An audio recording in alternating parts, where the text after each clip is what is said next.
North Carolina's Democratic governor just vetoed a ban on almost all abortions after 12 weeks. Now, his veto is likely to be overridden by the Republican state legislature.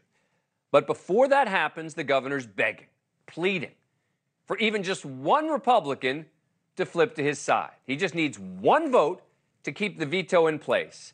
And that is a bitter reality for Democrats because they had the votes up until last month, when State Representative Tricia Cotham, just months after being sworn into office as a Democrat, swapped sides. The adamantly pro-choice Democrat is now an abortion ban-supporting Republican. So what happened? Cotham's switch gave the GOP the veto-proof supermajority it now has to override the governor's veto. To be clear, Cotham wasn't ambiguous in her pro-choice stance. She campaigned on the issue of abortion rights and once gave a speech in front of the North Carolina House about her own abortion. Abortion is a deeply personal decision. It should not be a political debate. My womb and my uterus is not up for your political grab.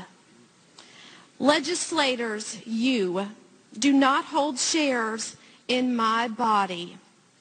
So stop trying to manipulate my mind. In fact, in January, after being sworn in this year, Cotham was one of the sponsors of North Carolina's House Bill 19, seeking to codify Roe versus Wade in that state. So what happened? What prompts a sudden and seemingly complete ideological 180, especially so soon after an election? Let's ask someone who knows Cotham well, Jonathan Coby. He served as a legislative aide and campaign consultant for Cotham. He resigned from her campaign committee in April. Thanks very much for coming on the program. Appreciate it. All right, so from your perspective, what happened here? Thanks so much, Dan.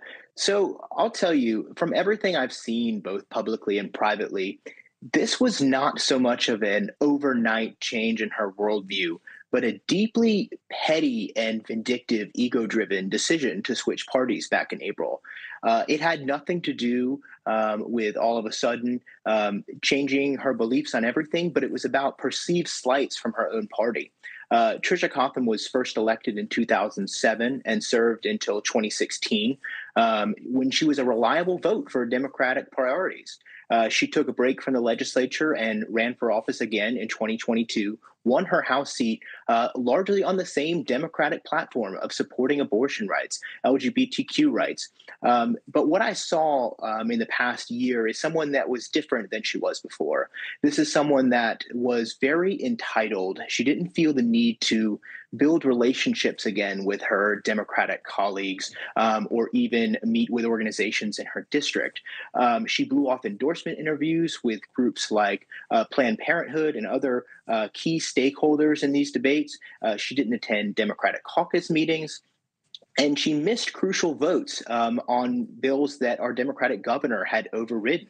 And she was roundly criticized for that, for not being a team player and not showing up and doing what she was asked to do. Let me ask you. And she couldn't take the heat and switched parties very vindictively. But I can see someone switching parties, right, for whatever reason, right? The idea of saying, I'm tired of the Democrats. Maybe it's personal. I don't like the Democrats. I want to be with the Republicans. That's different than the actual votes, right? Thank you for watching. Go to newsnationnow.com to find NewsNation on your cable provider. And don't forget to click the red subscribe button below to get more of NewsNation's fact-driven, unbiased coverage.